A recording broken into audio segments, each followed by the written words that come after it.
Kelpieone here on Stainedglasscuts. In this video, I'm going to compare three different types of plumber's chain: Koch, Campbell, and Tulsa. I initially thought that all plumber's chain would be the same. Wrong. I discovered this when I received my 100-foot order of chain from a new supplier. The good news? I'll still use it, but it's just not as versatile as what I get from my local hardware store. So here are my observations. Link size can be different. This is of no consequence if you're going to solder the link to the edge of your leaded or foil piece.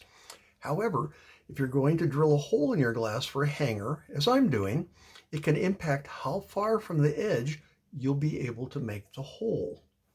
As you can see here, closer to the edge and further away, further away.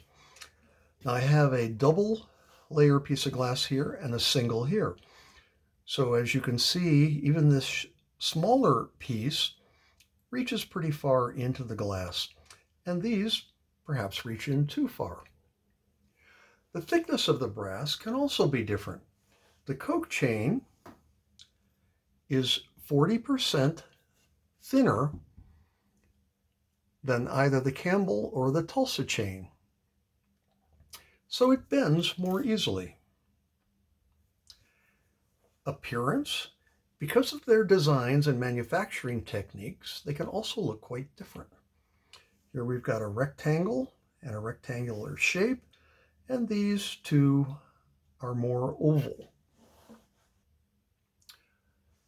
And as you can see on the side of this piece, this is on a double layered piece, they can look quite different when they're installed on your piece of glass.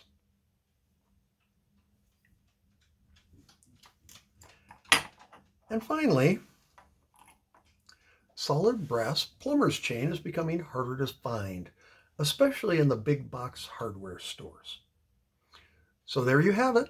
More than you ever wanted to know about solid brass plumber's chain.